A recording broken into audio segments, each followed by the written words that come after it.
ಎಲ್ರಿಗೂ ನಮಸ್ಕಾರ. ಎಲ್ಲರೂ ಹೇಗಿದ್ದೀರಾ? ಎಲ್ಲರೂ ರಾಯರ ಕೃಪೆಯಿಂದ ಚೆನ್ನಾಗಿದ್ದೀರಾ ಅಂತ ನಾನು ಭಾವಿಸ್ತೀನಿ. ರಾಯರು ನಿಮ್ಮೆಲ್ರಿಗೂ ಸುಖ, ಶಾಂತಿ, ನೆಮ್ಮದಿ, ಆಯುಸ್ಸು, ಆರೋಗ್ಯ, ಭಾಗ್ಯ ಕೊಟ್ಟು ಕಾಪಾಡಲಿ ಅಂತ ನಾನು ಕೇಳ್ಕೊತೀನಿ.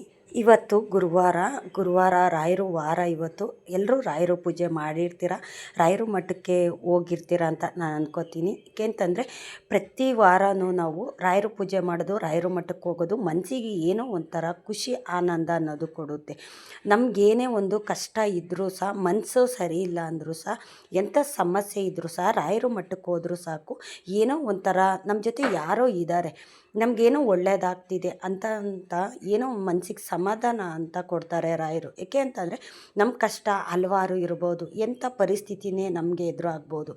ಆದರೆ ರಾಯರು ನಮ್ಮ ಜೊತೆಗಿದ್ದರೆ ಎಂಥ ಸಮಸ್ಯೆನೂ ಎಂಥ ಕಷ್ಟನೂ ನಮಗೆ ಕಷ್ಟ ಅಂತ ಅನಿಸೋದಿಲ್ಲ. ರಾಯರಿಗೆ ಪೂಜೆ ಮಾಡಬೇಕು, ರಾಯರು ಮಠಕ್ಕೆ ಹೋಗಬೇಕು ಅಂತ ಎಷ್ಟು ಕುತೂಹಲದಿಂದ ನಾವು ಮಾಡ್ತೀವಿ ಅಲ್ವಾ. ಗುರುವಾರ ಬೆಳಗ್ಗೆ ರಾಯರು ಪೂಜೆ ಮಾಡಿ ಮಠಕ್ಕೆ ಹೋಗಿ ಅಲ್ಲಿ ದೀಪ ಬೆಳಗಿ ಅಲ್ಲಿ ಹೆಜ್ಜೆ ನಮಸ್ಕಾರ ಹಾಕಿ ಬರೋದ್ರಿಂದ ನಮ್ಮ ಕಷ್ಟ ಏನೇ ಬರ್ತಿದ್ರು ಆ ಕಷ್ಟನೆಲ್ಲ ರಾಯರು ದೂರ ಇಡ್ತಾರೆ. ನಮ್ಮ ತಕ್ಕ ಕಷ್ಟ ಕೊಡೋದಕ್ಕೆ ರಾಯರು ಬಿಡೋದಿಲ್ಲ. ರಾಯರನ್ನ ನಾವು ಬಲವಾಗಿ ನಂಬ್ತು ಅಂತಂದರೆ ಹಲವಾರು ರೀತಿಯಲ್ಲಿ ನಮಗೆ ಒಳ್ಳೆಯದನ್ನು ಮಾಡ್ತಾರೆ. ಮತ್ತು ನಮಗೇನೋ ಒಂದು ಸಮಸ್ಯೆ ಇತ್ತು ಅಂತಂದರೆ, ಏನೋ ಗೊಂದಲ ಇತ್ತು ಅಂತಂದರೆ, ಈ ಕೆಲಸ ನಾನು ಮಾಡಬೇಕಾ ಮಾಡಬೇಡವಾ ಅಂತ ನಮಗೆ ಗೊಂದಲ ಇರುತ್ತೆ. ಆ ಥರ ಇದ್ದಾಗ ರಾಯರು ಸೂಚನೆ ಕೊಡ್ತಾರೆ, ಈ ರೀತಿ ಮಾಡು ಅಂತ ಸೂಚನೆ ಕೊಡ್ತಾರೆ. ಆ ಸೂಚನೆ ಪ್ರತಿಯೊಬ್ಬರಿಗೂ ಸಹ ಆಗ್ತಿರುತ್ತೆ. ರಾಯರು ಪೂಜೆ ಮಾಡೋವಂಥವ್ರಿಗೆ, ರಾಯರು ನಂಬಿರೋವಂಥವ್ರಿಗೆ ರಾಯರನ್ನ ನಾವು ನಂಬಬೇಕು ಅಷ್ಟೇ. ಮೊದಲದಾಗಿ ರಾಯರನ್ನ ಬಲವಾಗಿ ನಾವು ನಂಬಬೇಕು, ಧೈರ್ಯಗೆಡಬಾರ್ದು. ನಾವು ಎಂಥ ಕಷ್ಟ ಬಂದರೂ ಸಹ ಧೈರ್ಯದಿಂದ ನಾವು ಎದುರಿಸ್ತಾ ಹೋಗಬೇಕು.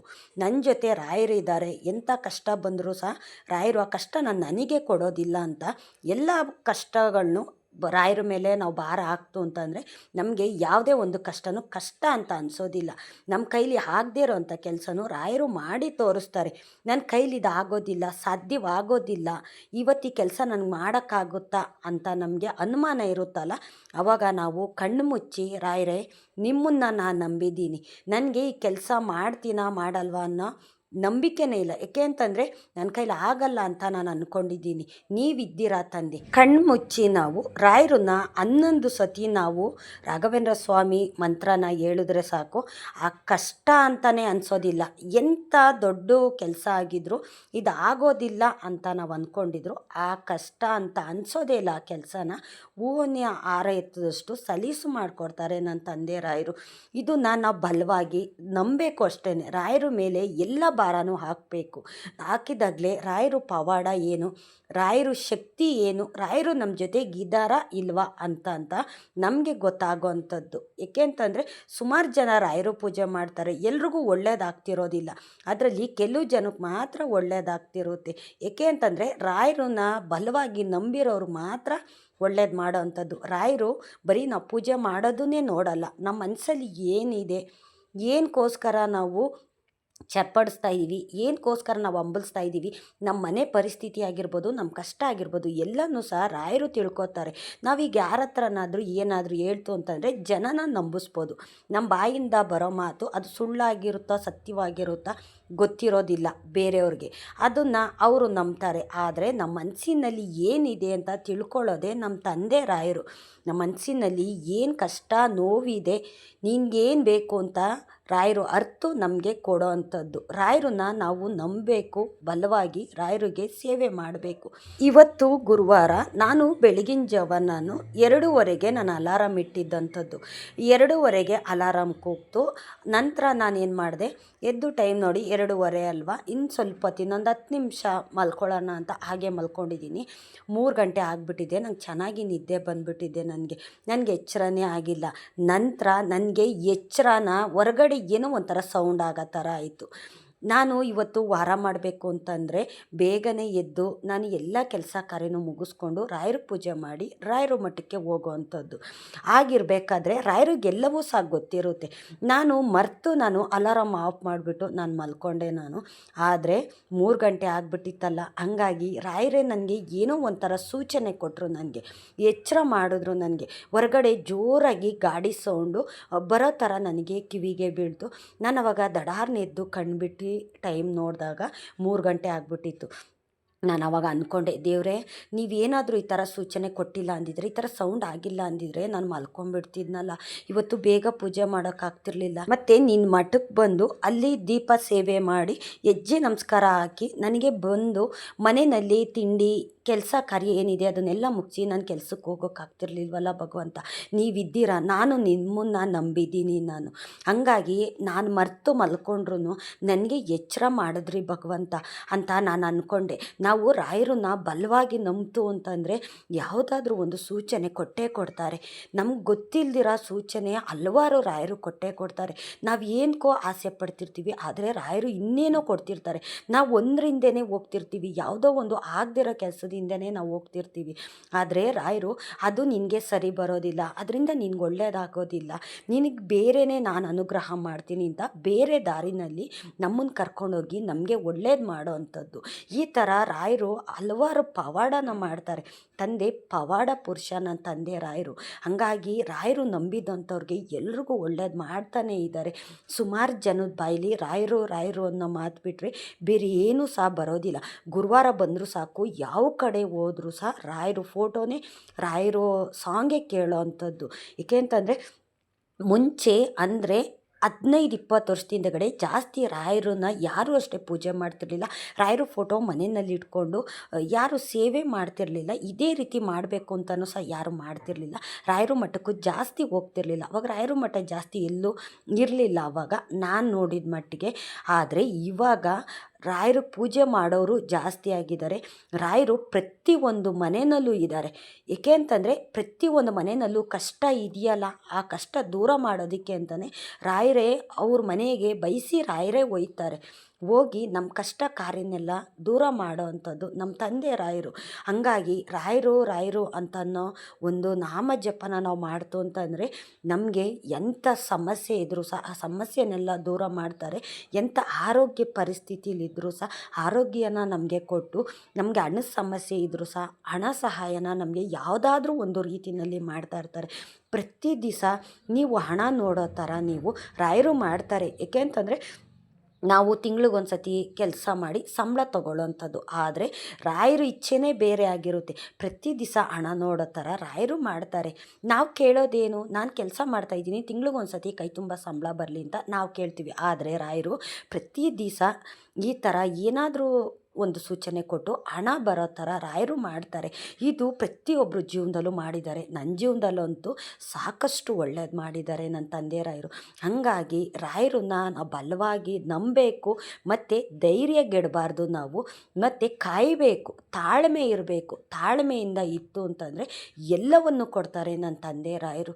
ನಮ್ಮ ಮನೆಯಲ್ಲಿರೋಷ್ಟು ಜನಕ್ಕೂ ರಾಯರು ಬಿಟ್ಟರೆ ಬೇರೆ ಏನೂ ಇಲ್ಲ. ರಾಯರೇ ಪ್ರಪಂಚ, ರಾಯರೇ ಜೀವ, ರಾಯರೇ ಎಲ್ಲ ಅನ್ನೋ ಥರ ರಾಯರು ಮಾಡಿದ್ದಾರೆ. ಏಕೆಂತಂದರೆ ಹಿಂದೆ ನಾವು ರಾಯರು ಪೂಜೆ ಮಾಡ್ತಿರಲಿಲ್ಲ, ರಾಯರು ಮಠಕ್ಕೂ ಸಹ ಹೋಗ್ತಿರ್ಲಿಲ್ಲ. ಆದರೆ ರಾಯರು ಪೂಜೆ ಮಾಡೋಕ್ಕೆ ಸ್ಟಾರ್ಟ್ ಮಾಡ್ಕೊಂಡ್ಮೇಲೆ ರಾಯರೇ ಉಸಿರಾಗ್ಬಿಟ್ಟಿದ್ದಾರೆ. ರಾಯರು ನಂಬಿದ ಮೇಲೆ ನಮ್ಮ ಜೀವನನ ಹಚ್ಚ ಹಸಿರಾಗಿಟ್ಟಿರ್ತಾರೆ.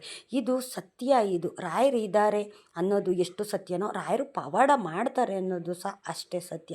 ಏಕೆ ಅಂತಂದರೆ ಪ್ರತಿ ಗುರುವಾರನೂ ಸಹ ನಾವು ರಾಯರು ಮಠಕ್ಕೆ ಹೋಗಿ ಅಲ್ಲಿ ಸೇವೆ ಪೂಜೆ ಮಾಡಿ ಬರೋದ್ರಿಂದ ಏನೋ ಒಂಥರ ಮನಸ್ಸಿಗೆ ಸಮಾಧಾನ ಆಗುತ್ತೆ. ನಾವು ಎಂಥ ತಪ್ಪುಗಳು ಮಾಡಿರಲಿ, ತಿಳಿದು ತಪ್ಪು ಮಾಡಿರಲಿ, ತಿಳಿದೇ ತಪ್ಪು ಮಾಡಿರಲಿ, ಆ ತಪ್ಪುಗಳನ್ನೆಲ್ಲ ಕ್ಷಮಿಸ್ತಾರೆ. ಮತ್ತು ರಾಯರು ಪೂಜೆ ಮಾಡೋ ಅಂಥವ್ರಿಗೆ ಯಾರನ್ನೂ ಅಷ್ಟೇ ತಪ್ಪು ದಾರಿಗೆ ಹೋಗೋದಕ್ಕೆ ರಾಯರು ಬಿಡೋದಿಲ್ಲ. ಸತ್ಯ ಧರ್ಮ ದಾರಿಗೆ ರಾಯರು ಕರ್ಕೊಂಡು ಹೋಗ್ತಾರೆ. ರಾಯರು ದೇವತೆಗಳನ್ನ ಪೂಜೆ ಮಾಡ್ತಿದ್ದು ಅಂಥ ಗುರು ರಾಯರು. ಹಂಗಾಗಿ ಯಾರನ್ನೂ ಅಷ್ಟೇ ಕೆಟ್ಟ ದಾರಿಗೆ ಕರ್ಕೊಂಡು ಹೋಗಲ್ಲ. ಕೆಟ್ಟು ಮಾತಾಡೋದಾಗಿರ್ಬೋದು, ಕೆಟ್ಟು ಮನಸ್ಸಿರೋದಾಗಿರ್ಬೋದು, ಯಾವುದೇ ಇದ್ರೂ ಸಹ ಅದನ್ನೆಲ್ಲ ತೊಳೆದಾಕ್ತಾರೆ ನನ್ನ ತಂದೆ ರಾಯರು. ನಾನು ಸುಮಾರು ಸತಿ ನಾನು ಅನ್ಕೋತೀನಿ, ಏನಾದರೂ ಒಂದು ಕೆಲಸ ಮಾಡಬೇಕಾದ್ರೆ ನನ್ನ ಕೈಲಿ ಆಗಲ್ಲ ಭಗವಂತ, ಇವತ್ತು ನನ್ನ ಕೈಲಿ ಕೆಲಸ ಮಾಡೋಕ್ಕಾಗಲ್ಲ ಅಂತ ನಾನು ಅನ್ಕೋತೀನಿ. ಆವಾಗ ನಾನು ಕಣ್ಣು ಮುಚ್ಕೊಂಡು ರಾಯರನ್ನ ಜಪ ಮಾಡ್ತೀನಿ. ನಾನು 11 ಬಾರಿ ಏನೇ ಕೆಲಸ ಮಾಡೋದಕ್ಕೆ ಮುಂಚೆ ರಾಯರನ್ನ ಜಪ ಮಾಡ್ತೀನಿ. ಇದು ನಿಮ್ಮ ಕೈಲಿ ಸಾಧ್ಯ, ನನ್ನ ಕೈಲಿ ಆಗೋದಿಲ್ಲ ಅಂತ ನಾನು ಅಂದ್ಕೊಂಡಿದ್ದೀನಿ. ನಿಮ್ಮನ್ನು ನಾನು ನಂಬಿದ್ದೀನಲ್ಲ ಭಗವಂತ, ನನಗೆ ಈ ಕೆಲಸ ಮಾಡೋ ಥರ ನೀವು ಅನುಗ್ರಹ ಮಾಡಬೇಕು. ನಾನು ಬಲವಾಗಿ ನಿಮ್ಮನ್ನು ನಂಬಿದ್ದೀನಿ, ನಿಮ್ಮನ್ನು ಬಿಟ್ಟರೆ ನನಗೆ ಬೇರೆ ಏನೂ ಇಲ್ಲ ತಂದೆ. ಏಕೆಂದರೆ ಸಂಪೂರ್ಣವಾಗಿ ನಿಮಗೆ ನಾನು ಶರಣಾಗ್ಬಿಟ್ಟಿದ್ದೀನಿ ಭಗವಂತ. ನನಗೆ ಕೆಟ್ಟದ್ದು ಮಾಡಿದ್ರು ಅದು ಒಳ್ಳೆಯದೇ ಆಗ್ತಿದೆ ಅಂತ ನಾನು ಅನ್ಕೋತೀನಿ. ನನ್ನ ಜೀವನದಲ್ಲಿ ಏನೇ ಕೆಟ್ಟದ್ದು ನಡೀಲಿ, ಒಳ್ಳೇದು ನಡೀಲಿ, ಅದೆಲ್ಲ ಭಗವಂತನ ಅನುಗ್ರಹದಿಂದನೇ ನಡೀತಾ ಇರೋದು ಅಂತ ನಾನು ಅನ್ಕೋತೀನಿ. ಒಳ್ಳೇದಾದರೂ ಮಾತ್ರ ನಾನು ರಾಯರು ನಂಬೋದು ಅಂತಲ್ಲ, ಕೆಟ್ಟದ್ದು ಏನೇ ನಡೆದ್ರೂ ಸಹ ಅದನ್ನು ನಾನು ತಗೋತೀನಿ. ಏಕೆಂತಂದರೆ ಕೆಟ್ಟದ್ರ ಹಿಂದೆಗಡೆ ಒಳ್ಳೆ ಉದ್ದೇಶ ಅನ್ನೋದಿರುತ್ತೆ. ನಮಗೇನೋ ಕೆಟ್ಟದಾಯಿತು ಅಂತ ನಾವು ಅಂದ್ಕೋತೀವಿ, ಆದರೆ ದೇವ್ರ ಉದ್ದೇಶನೇ ಬೇರೆ ಆಗಿರುತ್ತೆ. ರಾಯರು ನೀನು ಕೆಟ್ಟದಾಗೋದ್ರ ಹಿಂದೆಗಡೆ ಏನೋ ಒಳ್ಳೆಯದಾಗುತ್ತೆ ಅಂತ ಸೂಚನೆ ಕೊಟ್ಟು ನಮಗೆ ಮೊದಲು ಕೆಟ್ಟದಾಗುತ್ತೆ, ನಂತರ ಒಳ್ಳೆಯದಾಗುವಂಥದ್ದು. ನನಗೆ ಪ್ರತಿ ತಿಂಗಳು ಸಂಬಳ ಬಂದಾಗಲೂ ಸಹ ಆ ಸಂಬಳದ ದುಡ್ಡಲ್ಲಿ ನಾನು ರಾಯರಿಗೆ ಪೂಜೆಗೆ ಏನೇನು ಬೇಕೋ ಅದನ್ನು ನಾನು ಮೊದಲು ತಗೋತೀನಿ. ನಂತರ ನಾನು ಖರ್ಚು ಮಾಡ್ಕೊಳ್ಳೋ ಅಂಥದ್ದು. ಯಾರಾದರೂ ತುಂಬ ಕಡು ಬಡವರು ಇರ್ತಾರಲ್ಲ, ಅವ್ರಿಗೇನಾದರೂ ತಕ್ಕೊಡೋದು ನನ್ನ ಕೈಲಿ ಸಾಧ್ಯವಾದಷ್ಟು.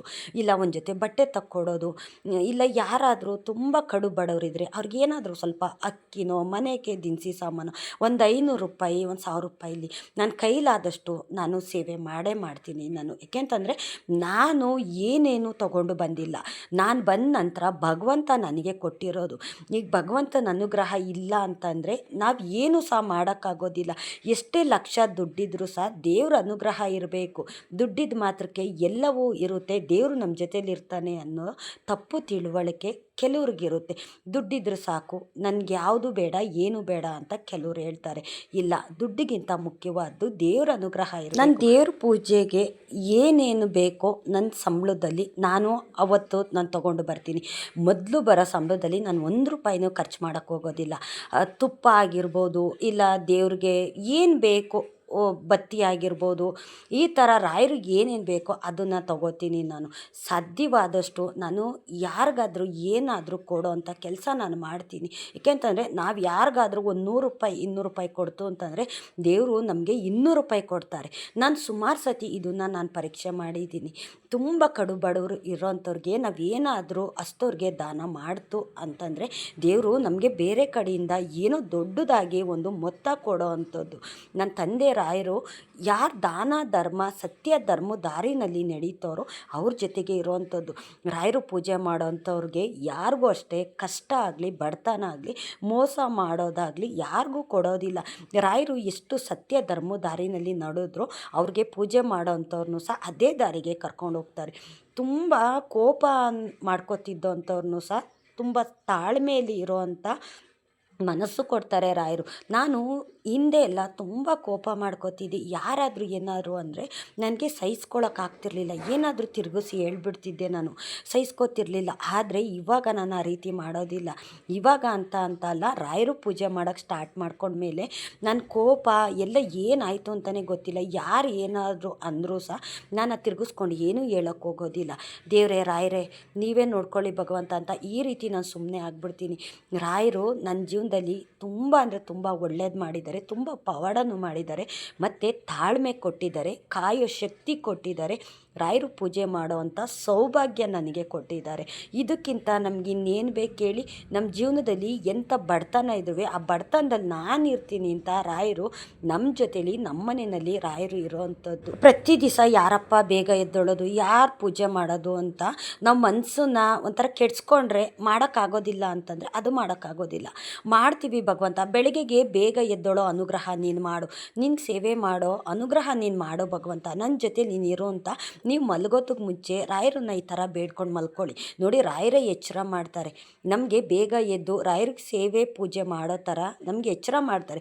ಗುರುವಾರ ಅಂತಲ್ಲ, ಪ್ರತಿ ದಿವಸನೂ ಅಷ್ಟೇ ರಾಯರೇ ಎಚ್ಚರ ಮಾಡ್ತಾರೆ.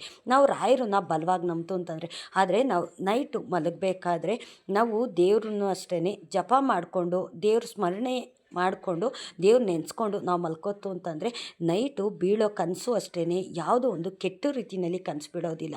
ನಾಳೆ ಏನಾಗುತ್ತೋ ಏನು ಬರುತ್ತೋ ನನಗೆ ಗೊತ್ತಿಲ್ಲ ಭಗವಂತ, ಆದರೆ ಏನಾಗುತ್ತೆ ಹೋಗುತ್ತೆ ಅನ್ನೋದು ಎಲ್ಲವೂ ನಿನಗೆ ಗೊತ್ತಿರುತ್ತೆ.